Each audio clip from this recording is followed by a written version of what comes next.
Good morning, everyone. It's breakfast time again. My name is Shay. Welcome to Waning Almond. Today we have a quick little video on how to make a beautiful frittata. So healthy, so yummy. I'm going to tell you how to do it. You say frittata, I say frittata. You say tomato, I say banana. Potato, frittato, frittata. Let's make a beautiful breakfast. Yum.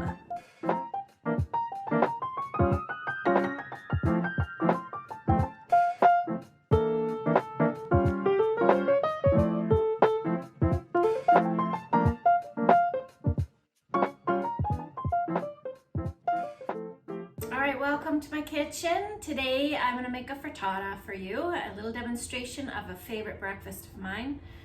It's a beautiful dish that you can make over the weekend and then have all week. If you make enough of it, it'll last you all 5 days. And this breakfast is full of good protein, good vegetables, lots of nutrition there, and then of course the all-important good flavor. This video is in a series of diet videos that I'm making for women with perimenopause, but any of these ideas of course work for anyone to improve your diet. If you like this video, you can subscribe and check out those videos as well. All right, so we're gonna do a Julia Child type demonstration again today. I got all my ingredients back here, my stove, everything ready to go. Let's make frittata. Okay, first step is meat, which is all optional. So I today am putting in some bacon and some sausage that I happen to have.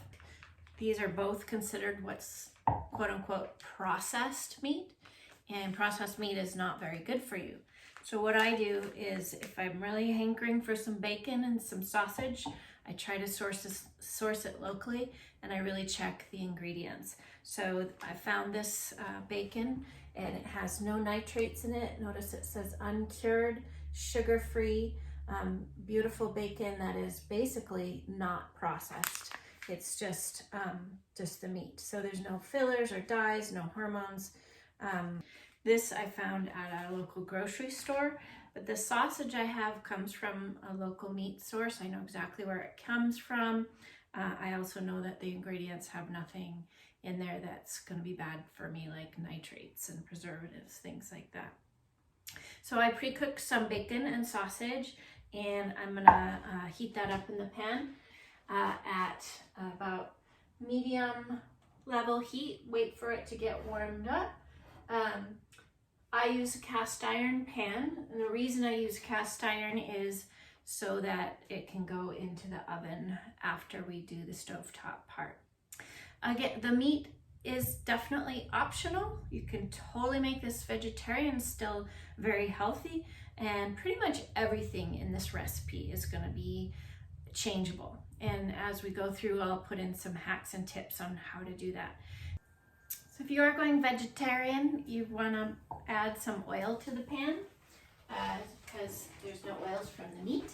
I really like to use olive oil. This is in just a really fancy bottle.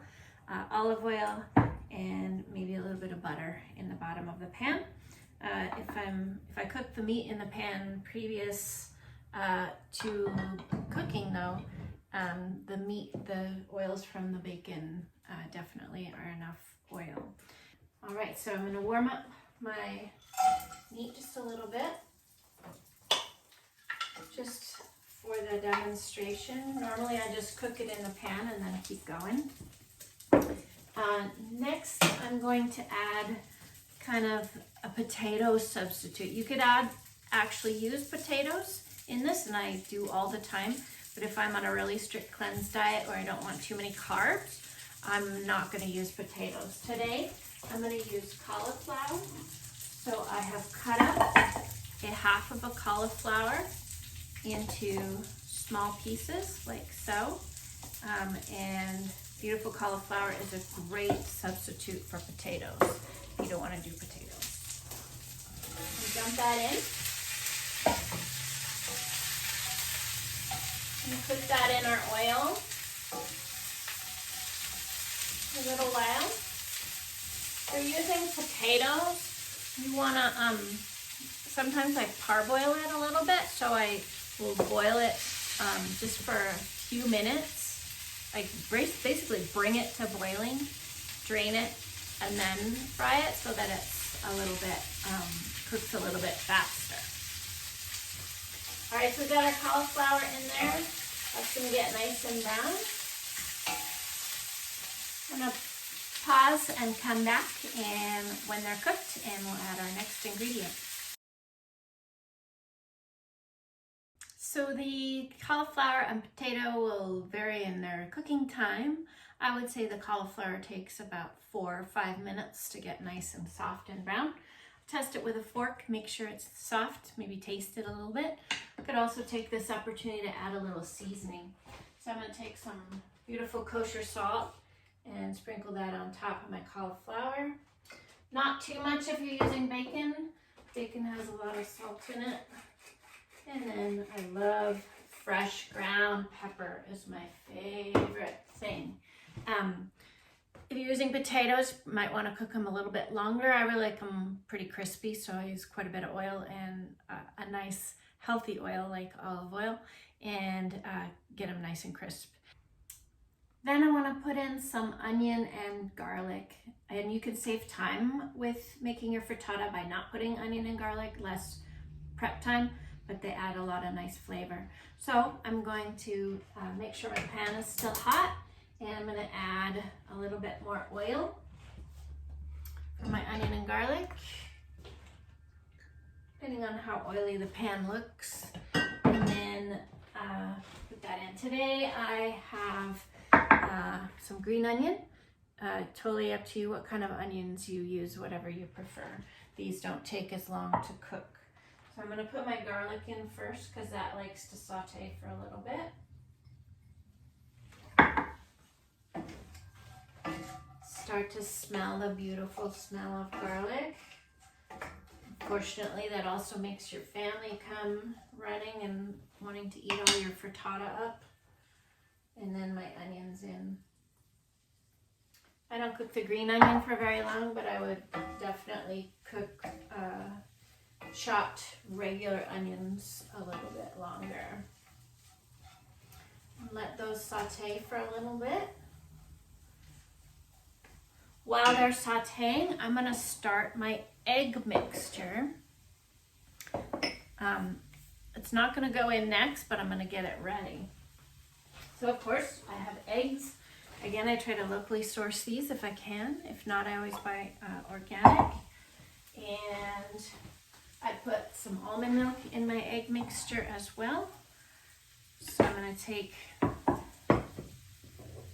3 or 4 eggs. It depends on how eggy you like your eggs to be. If you like them, if you really like eggs, you put more eggs in. Today I'm using about 4 eggs. I found that amount typically fills up my size pan nicely. So I'm going to crack 4 eggs in there. Whip them up a little bit. And add some almond milk. Almond milk unsweetened. This just makes the eggs fluffy. I just pour in like maybe 1/4 to, well, more like 1/3 to 1/2 of a cup of almond milk.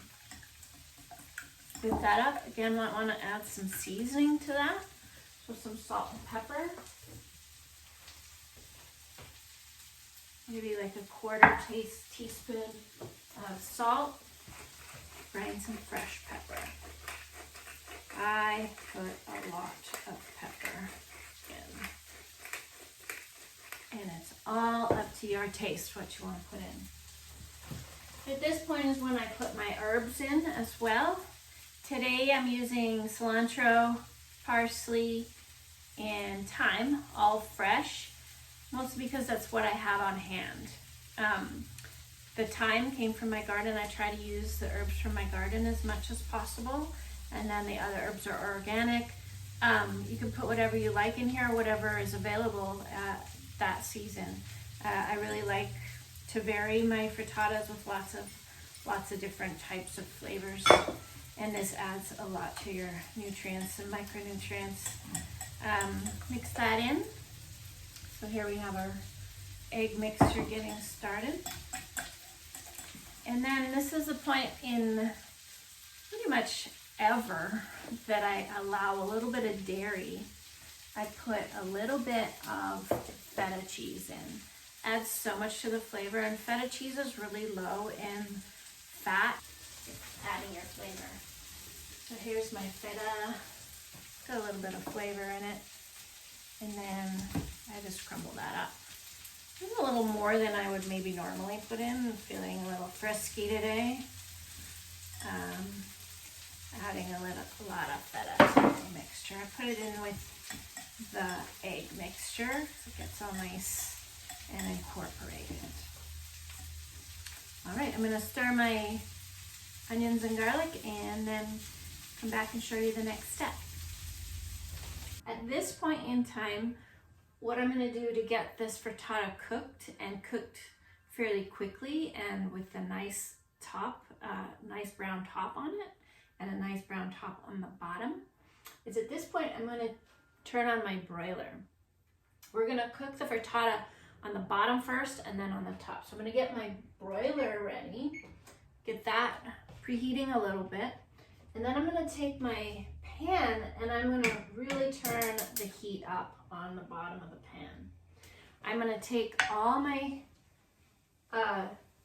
veggies and bacon and sausage and really squish that down so that it's really against the bottom of the pan. Then I'm gonna put in my greens, okay? Greens, like I said in my smoothie video, is totally a flavor thing. Today I'm using baby kale, which I'm not a huge fan of kale unless it's cooked really well, which it should be in this.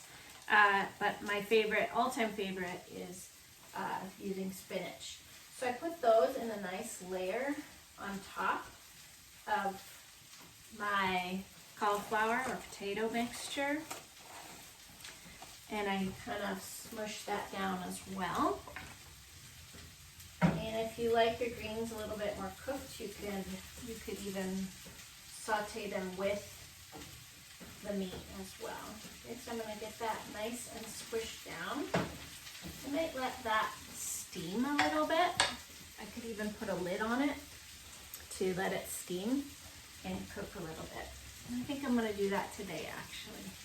All right, so I had a lid on it for a little bit. By the way, I turned the heat off while it was steaming just so that the bottom doesn't burn. So now my greens are nice and wilty and I can cover it with the egg mixture. So I'm going to turn my heat back up to high. Get the bottom again nice and hot so that it cooks the bottom of the frittata. And we're going to actually take it off the burner after just 30 seconds and put it in the broiler. All right, so I'm gonna pour my egg mixture, egg herb cheese mixture over the top of the frittata. So now we have a layer of meat and cauliflower on the bottom, layer of greens in the middle, and then our egg mixture on top. At this point, if you're feeling like treating yourself, you could put some shredded cheese on top. I definitely do that sometimes. But right now that feta is kind of rising to the top, so that will crisp nicely in the broiler as well. So I'm just gonna let that cook for literally 30 seconds, cooking the bottom of the frittata. I'm gonna turn the heat off on the stove, and I'm gonna put it in the broiler for about 5 minutes, keeping an eye on it that's not burning, right next to the burner on the top. Then after 5 minutes, I'm gonna move it down into the bottom part of the oven, and I'm gonna switch the temperature to about 450 and let that cook for about 10 minutes. And then we're ready to eat. All right, while that's in the oven, I'm gonna tell you another idea I have for an amazing breakfast. This one's a little bit quicker, so it's if you don't have the wherewithal to think about what you're gonna make on the weekend for the rest of the week, and you just want a quick breakfast, one of my favorite go-tos is greens and eggs. So I take a bunch of greens, huge whack of greens. I throw them in a hot pan with some oil, some salt and pepper or any other herbs. By the way, you can use dried herbs as well. You don't have to use fresh herbs, a little quicker. Anyway, oil, greens. I let that cook a little bit depending on the green. And then once that's wilted a little, I'll put a couple of holes, little pockets in the greens down to the bottom of the pan. Put a little bit more oil or butter in those little holes. And then I'll put an egg into those holes. Put the lid on. Oh, salt and pepper again. Put the lid on and then let that cook until the eggs are done to my liking, which is medium well. So I'll cook the egg for a little bit in the pan. All of this at about medium heat, I would say, and then heat it up. Beautiful eggs and greens, super healthy alternative and super quick. All right, the timer went off. Time to pull it out of the oven. I'm gonna check and make sure it's done. With the cast iron pan, definitely be careful. It's gonna be super hot. Take a fork and stick it in the middle here. Oh, it's still a little bit juicy in there. The egg's not cooked, I can tell, so I'm gonna throw it back in for a few more minutes. All right, the frittata is cooked. It is good. I pulled it out. It's not wiggly in the middle. It's all done. I let it cool for a little bit, maybe 3 minutes, let it cool. Then slice it with a knife into pie wedges, and then scoop it out and put it on a plate. I like to put a little bit of avocado on the top and my favorite hot sauce. And there you have a beautiful frittata.